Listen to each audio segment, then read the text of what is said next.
Bonjour à toutes et à tous les amis, c'est Gilles Mansillon. Je venais vous saluer aujourd'hui. Je suis sous les toits. C'est mon vlog 2274 en français. Et c'est un petit peu, ici, c'est tranquille comme coin, donc je me suis mis là pour faire ces vidéos aujourd'hui. Il fait beau, je suis à La Ciotat.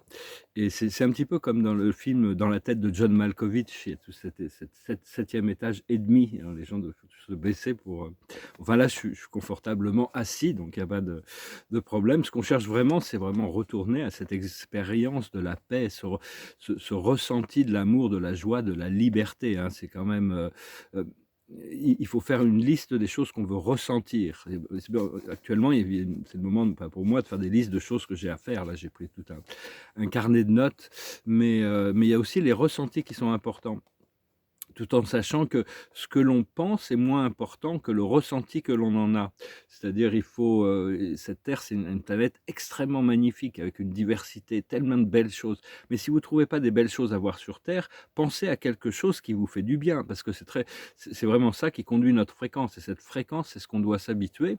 C'est une fréquence qui est déjà disponible à tous, hein, tous ceux il suffit c'est traverser la quatrième dimension, de la recherche de Dieu, de la de cette réalité éternelle de la vie, pour la trouver dans la cinquième dimension, hein. Tout ce qu'on fait actuellement, on a quitté ce monde exclusivement matériel, physique et linéaire. On s'est engagé dans une voie qui nous conduit vers le point de liberté dans la cinquième dimension.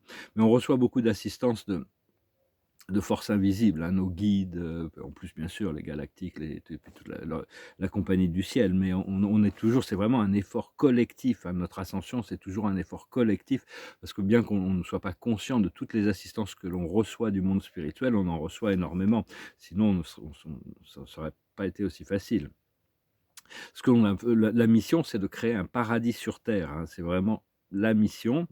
Et au plus on intègre les fréquences de notre moi supérieur et de notre moi divin, au plus la présence de Dieu se manifeste est capable, peut se manifester à l'intérieur de nous, cette conscience, cette présence, cette intelligence, au plus le paradis va naturellement se manifester autour, hein. Quand Dieu arrive, le paradis se manifeste. Donc c'est vraiment, je compte beaucoup sur le 11-11. Ça a toujours été le 11 novembre à 11h11. Ça a toujours été un grand portail d'activation, donc on va voir ce qui va se passer avec ça. Il faut comprendre aussi que c'est très important d'apprécier le fait qu'on est là, parce que c'est cette lumière qu'on en apporte dans le monde. Quand on a fait cette recherche, on a fait ce travail intérieur, ça assiste énormément de gens, hein. Ça les affecte et ça les assiste, hein, parce que beaucoup de gens sont vraiment un peu perdus, hein. Je ne sais pas si vous avez remarqué, ils sont un peu perdus, ils ne sont pas vraiment, qu'est-ce qui se passe, on ne sait pas trop, quoi.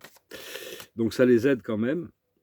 Ce qu'on doit faire, c'est intégrer notre identité divine à l'intérieur de notre corps physique, ce qui est pas toujours, ce qui est quand même assez, c'est le Christos Sophia, hein, la balance entre l'humain et le divin. Je tiens une carte pour voir quelle est pour la journée. Bah, c'est la paix.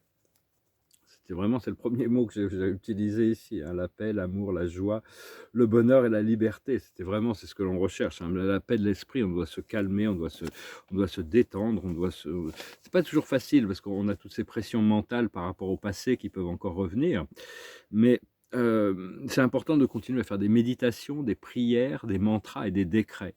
La méditation, c'est quand on prie, on est actif, on est créatif, on demande à l'univers. Et si vraiment on est ouvert à recevoir, à ce moment-là, on reçoit pendant la méditation. Mais les mantras, c'est aussi des phrases que l'on se répète mentalement, qui finissent par remplacer beaucoup d'autres pensées. C'est des affirmations, on ancre ces énergies, je suis qui je suis. Après ça, il faut vraiment les évoluer, toutes ces prières, ces méditations, ces décrets, pour arriver à ancrer les choses, mais ça doit venir du cœur, ça doit être personnel, ça doit être personnalisé. Ce n'est pas forcément un modèle qu'on a pris quelque part. Bon, on peut utiliser ces modèles, mais au fur et à mesure, on doit affiner notre relation avec le monde des énergies. Et continuer à cultiver cette confiance en soi, hein, et la confiance de cette autorité divine qui nous guide quand même. Parce qu'il y a l'individuel et le collectif de toute manière, mais bon, on intègre plus vite au niveau individuel qu'au niveau collectif, bien on soit intimement liés. Et donc voilà, hein, vous voyez, c'est vraiment l'union de la terre et du ciel, ce que l'on recherche, hein. C'est vraiment ce point de l'harmonisation du divin masculin et du divin féminin. Activer le Kundalini, rentrer dans cette rivière de la vie pour être constamment dans le flot de la rivière avec le pouvoir de Mars et Vénus des deux côtés, de la volonté et du désir. La carte de la journée, c'est le moine ou la nonne, hein. Il faut abandonner toutes ces idées de moine ou de nonne, hein. Enfin, à moins que ça soit notre choix de vie. Sinon, il faut rayer tous les accords qu'on a pu faire avec qui peut être des vœux limitatifs qu'on a pu faire dans des vies passées, hein. On doit vraiment intégrer, parce que des fois, on est conditionné subconsciemment par des vœux qu'on a fait dans des vies passées. Donc, il faut accepter l'abondance, le bonheur, la joie, et travailler avec le monde naturel. C'est parce que bon, il y a la source, il y a les esprits, et puis il y a tout ce monde naturel, les élémentaux, les divas, les Elohim, les génies, puis il y a des dieux qui sont ça, des dieux, des êtres divins, des êtres qui ont ascensionné. On leur donne la protection, la guidance dans tous les de superviser la conscience d'une culture, il y a toutes sortes de forces invisibles avec qui on doit reconnecter, hein, le respect des énergies et des équilibres. Il y a beaucoup de forces intelligentes dans la nature, et ces forces des élémentaux, c'est ceux qui gardent la réalité pour les autres.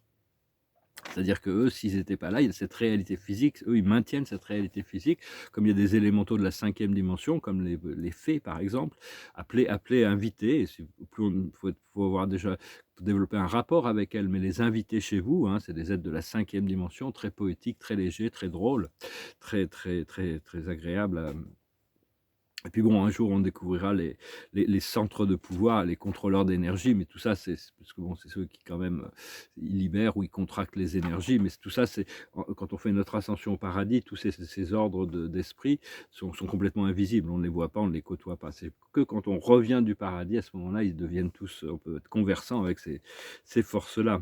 Ancestralement, c'est les architectes du paradis qui ont envoyé les 2 ordres d'organisateurs de force pour tourner l'énergie latente de l'espace, pour créer ces galaxies, et puis après ça, les univers sont organisés, et les centres de pouvoir viennent quand les univers s'organisent. Il y a 700 000 univers du temps qui sont en train de s'organiser. Nous, on est à la fin de cette grande spirale, hein, dans le 7e super univers, et enfin, il y a beaucoup d'univers dans l'univers visible. Il y a toutes ces grandes galaxies, ces galaxies qu'on voit au fin fond de l'univers sont pas organisées encore. Ça appartient au futur de. Voilà, Dieu a déjà créé tout ça, mais l'organisation céleste et spirituelle existe que dans le temps et l'espace. Il y a 7 super univers. Tant que ça, c'est pas réglé, on va pas nous donner les portes des univers transcendantaux. Donc, et chaque univers évolue à son rythme. Et nous, on n'est pas encore. Éventuellement, il va fusionner dans la lumière et la vie. Et après, il y a sept étapes d'intégration des réalités. À ce moment, on n'est plus gouverné par les forces de l'espace, on est gouverné par quand une planète, un être, une planète, un système, une constellation, un univers, un secteur mineur, un secteur majeur, rentre dans la lumière et la vie. À ce moment-là, il est dans un orbite qui est céleste. Il ne peut plus être dérangé par des accidents. Il est dans un orbite éternel qui a été qui se. Mais nous, on n'y est pas encore. Mais bon, et là, il y a pas mal de mystères, parce qu'on est dans une planète quand même qui a eu une histoire assez anachronique, disons. Il faut toujours rester dans un mode réceptif, tout en sachant que le serpent biblique est toujours là en train de guetter, savoir est-ce qu'il va avoir une opportunité de nous embrouiller, hein. Il ne faut pas se laisser embrouiller par ses forces quand même. Savoir qu'il n'y a que 2 forces, hein, l'amour et l'unité, et la peur et la séparation qui sponsorisent toutes les pensées. Et mais quand on est sous l'influence de ces forces, des fois la peur, le doute, le jugement, la culpabilité, la honte, il faut se rappeler que c'est quelque chose qu'on attire magnétiquement dans notre conscience pour justement nous en libérer, transcender, guérir, et qui existe en contraste avec la réalité éternelle de l'amour infini du créateur, la vérité de la réalité éternelle. Donc c'est un petit peu, tout ça, c'est des expériences des expériences. Je tire une carte aussi avec Osho. Il y a des grands changements là qui arrivent, hein. les accepter. Et justement, c'est rien du tout. La carte de la journée, c'est rien, rien, rien du tout. Dans le rien, il y a tout. Il y a que dans le rien où il y a tout. S'il y a quelque chose, c'est plus le tout. Donc, c'est un peu, je pense, que ce que Osho voulait dire. La sagesse, c'est la completion, c'est les portes de l'univers qui s'ouvrent, hein, le cycle est complet. Ce qu'il faut comprendre, c'est l'existence, le pouvoir de l'un, le magicien. Notre carte majeure. Ce qu'il faut faire, c'est la guérison, continuer à s'auto-guérir, hein. Continuer à cultiver ce sens du bien-être. La santé devient assez prioritaire en ce moment. Je vais discuter un peu des cristaux aussi. Et l'aboutissant, wow, c'est le rêve, hein, c'est vraiment tout ce que l'on a toujours désiré. C'est vraiment magique et merveilleux. Continuez à cultiver votre rêve. Et oui, les cristaux, il y a beaucoup, des gens perdent des bijoux avec des cristaux, mais ils ont des pouvoirs psychiques, ils ont des pouvoirs magnétiques en réalité. Dans le futur, on utilisera ces pierres, comme les pierres précieuses sont des cristaux, mais c'est ceux qui ont le plus qui canalisent, qui sont le plus fortement accrochés au champ cristallin. Et donc, on les portera beaucoup plus pour renforcer notre énergie que pour la beauté de la forme extérieure. Alors parce que en réalité, un cristal, il est toujours raccroché à la terre. Il a été miné et son énergie est toujours connectée au cristal à l'intérieur de la terre. Et toute la terre, il y a toute sa structure cristalline. Il y a beaucoup de quartz, de quartz et d'autres cristaux qui forment la couche terrestre. Donc tout ça, c'est en train de se réactiver. Et donc l'idée, c'est qu'un cristal ou même un diamant ou une pierre, n'importe quelle, que la conscience de ce cristal, les pierres claires sont plus faciles pour canaliser l'énergie que les pierres opaques, soit connectée consciemment au centre de la planète, au centre de la Terre, ou à sa veine originale qui est encore dans la Terre. D'ailleurs, c'était comme les Arcturiens qui sont des spécialistes de la création de cristaux. Quand ils avaient créé ce cristal comme la seconde lune d'Atlantide pour régulariser les technologies. Et ce qu'ils avaient fait, c'est que ils avaient fabriqué un cristal, ou ils avaient pris un cristal de leur planète, un énorme cristal, ils l'avaient mis juste en face du grand soleil central, qui recevait une énergie très très pure, très puissante et très intelligente. Et donc, une fois que l'orbite s'est stabilisée, ils ont pris des petits bouts de ce cristal et ils les ont amenés dans différents endroits, dont un, c'était le second satellite d'Atlantide, qui avait été tourné en une arme de guerre par les Ariens et qui a créé la catastrophe d'Atlantide. Mais a priori, c'était quelque chose de très... Ça fonctionnait pas pour la guerre, quoi, en gros. Mais ce satellite, ce cristal, c'est assez gros quand même, était tout le temps connecté avec cet autre cristal qui était proche du centre du soleil central de notre univers.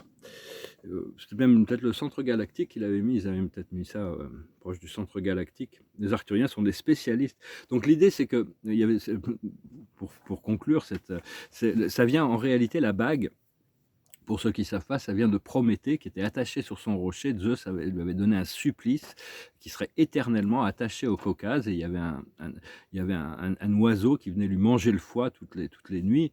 Et un jour, il y a Héraclès qui était dans ses grands travaux pour Héra. Et donc, il avait ses 12 travaux. Et un de ses travaux, c'était de ramener les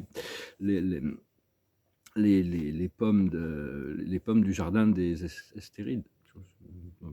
Mais c'était Atlas qui gardait ce jardin où il y avait ces pommes en or qu'il devait ramener. Et donc Atlas, c'était le frère de Prométhée, donc il a été voir Prométhée, il lui demande où est ton frère. Il dit oui, mais d'abord détache-moi. Alors il tue l'oiseau, il le détache, mais seulement Zeus avait juré sur le stick qu'il serait éternellement attaché au cocagne, donc il pouvait pas casser sa promesse. Donc un compromis a été trouvé, il prenait un morceau du cocagne qu'il avait mis en bague, et donc Zeus il était toujours attaché au cocagne, mais il pouvait quand même bouger, ce qui lui a permis de se libérer quand même. Donc voilà une petite histoire romaine, gréco-romaine, gréco plutôt. Je vais finir avec une chanson. Je vous remercie d'aimer, de partager, de commenter, de souscrire. Je vais garder quelques cartes là pour tirer à la fin. Et je vais chanter une chanson pour finir. C'est une chanson, je ne sais pas si j'ai les paroles. Et des chansons qui me passent par la tête, mais je vois pas trop comment a cappella, je ne peux pas trop me lancer là-dedans. Donc voilà, écoutez, merci beaucoup. J'espère que vous passez une bonne journée. Préparez-vous pour les grands changements. On va chanter cette chanson si vous la connaissez. Je vous ai invité à la chanter avec moi. Ça s'appelle Amazing Grace. Amazing Amazing grace,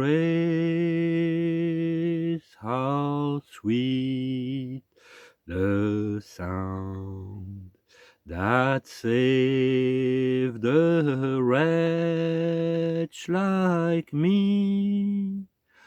I once was lost, but now I'm found. Was blind, but now I see. 'Twas grace that taught my heart to fear, and grace my fears relieved.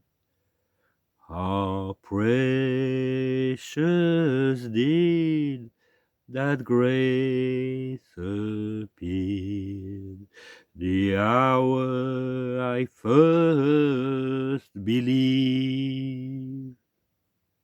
When we've been there 10,000 years, bright shining as the sun, we've no less days to sing God's praise than when we first begun.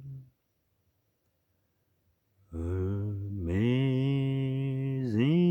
grace, how sweet the sound that saved a wretch like me.